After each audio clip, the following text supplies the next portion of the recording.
Bonjour à tous et bienvenue au Club Emploi sur Cadre Emploi et le Figaro.fr. Alors, le secteur du numérique crée en moyenne 10 000 emplois par an depuis 20 ans et majoritairement des emplois de cadre. Alors cette année, ce sera plutôt 7 000 parce que le secteur marque le pas. Mais 2014 s'annonce sous de meilleurs auspices. Mon invité du jour revient sur le rôle moteur des entreprises du secteur, les ESN, les éditeurs de logiciels et le conseil en technologie, qui, ça se confirme, ont toujours du mal à embaucher. Alors nous en parlons avec Guy Mamoumani, président du Syntec Numérique, la fédération professionnelle qui regroupe 80% des industriels du secteur.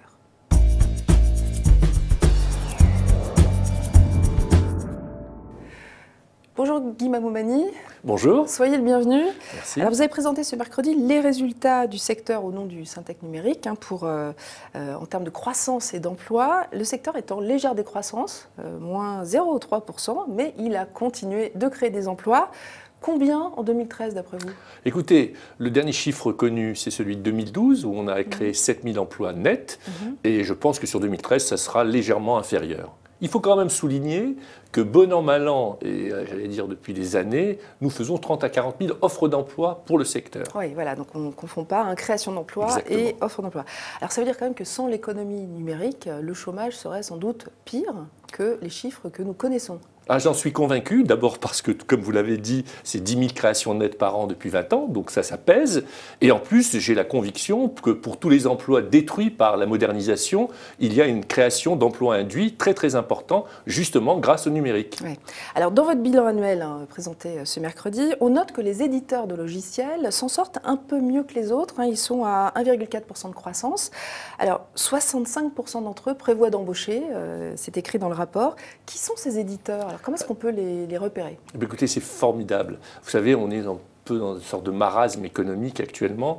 Eh bien, nous avons organisé le top 250 des éditeurs et on a vu, voilà, c'est une nouvelle génération. Alors bien sûr, il y a les grands éditeurs français comme Dassault Systèmes, Cegid ou AvantQuest. Ouais, mais des grosses entreprises. Des grosses entreprises. Mais 90% des éditeurs français font malheureusement que moins de 10 millions d'euros de chiffre d'affaires. Et vous avez toute une génération de jeunes qui créent des startups. Nous avons la chance d'avoir un système qui forme des jeunes, des salariés, des ingénieurs, mais aussi des créateurs d'entreprises. Alors comment vous expliquez ce paradoxe quand même? On a vu ça aussi dans les résultats. 7% d'informaticiens au chômage.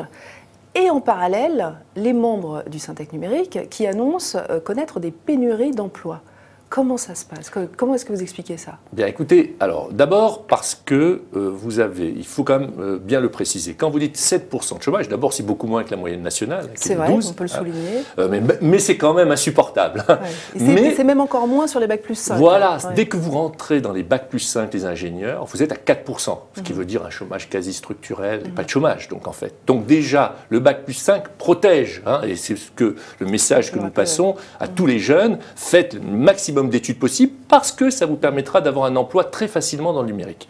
Il n'en reste pas moins que ce que vous dites est parfaitement exact. Il y a à peu près 38 000 chômeurs en catégorie A dans notre secteur, ce qui paraît tout à fait paradoxal. Oui. Donc, on ne peut pas recycler des informaticiens qui sont sur d'anciennes techno, on ne peut pas les recycler? Alors c'est tout le travail que nous devons faire et nous avons fait une analyse justement bien de cette population pour voir justement ceux que l'on peut recycler. Ce n'est pas forcément le cas pour tous. Vous savez, prenons un exemple, quelqu'un qui faisait de la maintenance d'imprimantes, qui va être considéré dans ces 38 000 chômeurs, on ne va pas le rendre développeur comme ça, c'est pas pareil. En revanche, quelqu'un qui était un développeur sur une certaine technologie, on peut le former pour devenir chef de projet ou essayer de le mettre sur d'autres technologies. Il y a tout un travail à accomplir, mais l'essentiel aussi, c'est d'éviter qu'ils se retrouvent dans ces situations-là. Et donc là, je crois qu'il y a une responsabilité partagée, d'abord par les entreprises qui doivent mieux gérer la carrière de leurs collaborateurs et ne pas se dire qu'au bout de 10 ou 15 ans, c'est fini pour eux. Non, il faut les faire évoluer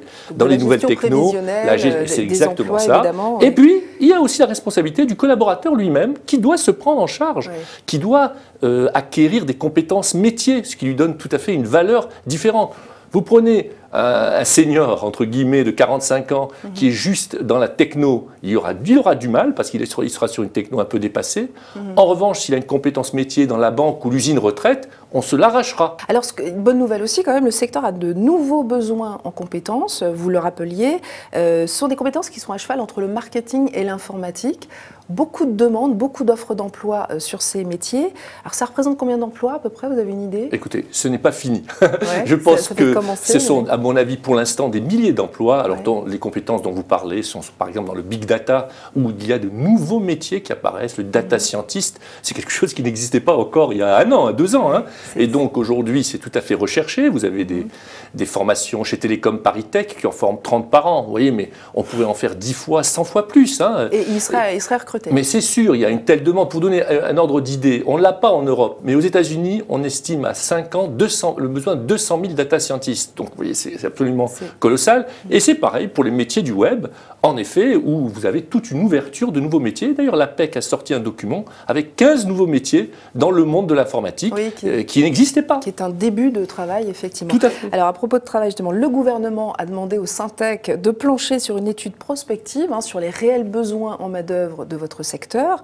Est-ce que vous pensez que ça va servir à quelque chose ? Oui, c'est un travail très sérieux, très approfondi que nous avons réalisé à la demande du gouvernement. Nous allons le lancer, j'espère, très bientôt avec justement un ministre.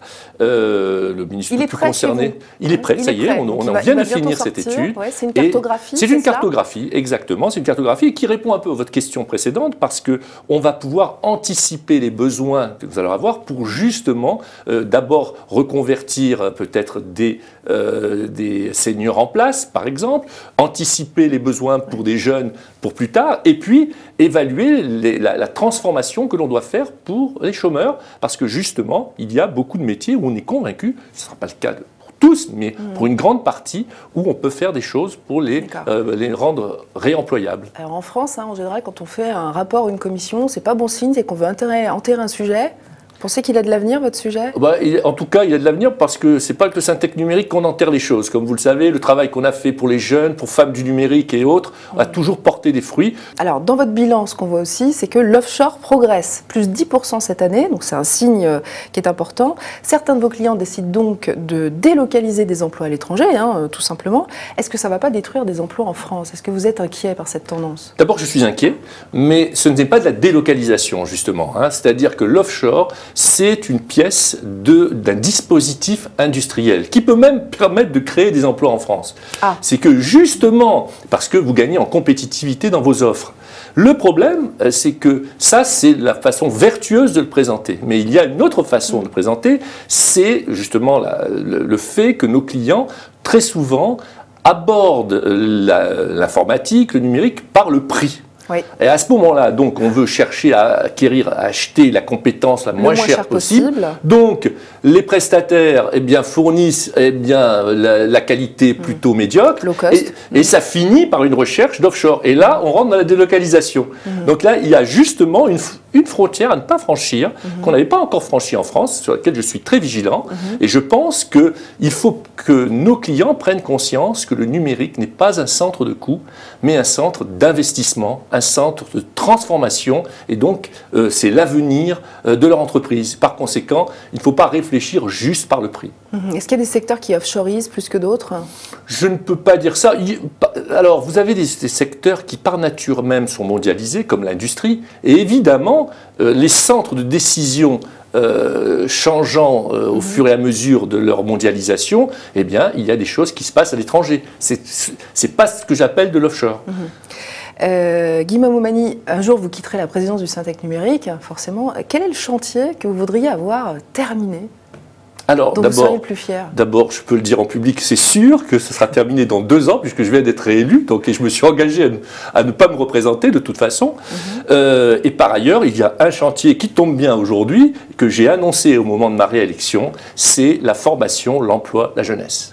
Pour le futur, je serai heureux le jour où, par exemple, on mettra du numérique de la maternelle jusqu'à la terminale. On a commencé à faire une option ISN en terminale grâce à l'association Pascaline que nous soutenons. Oui. Et bien maintenant, il faut le diffuser. Par exemple, en Estonie ou en Finlande, on commence à coder à l'âge de 7 ans. Donc la société se prend au jeu du numérique. Merci Guy Mamou-Mani. Merci. D'avoir répondu aux questions du Club Emploi Cadre Emploi Le Figaro Économie. C'est terminé pour aujourd'hui. On se retrouve dans une semaine avec un nouvel invité. Très bonne semaine à tous.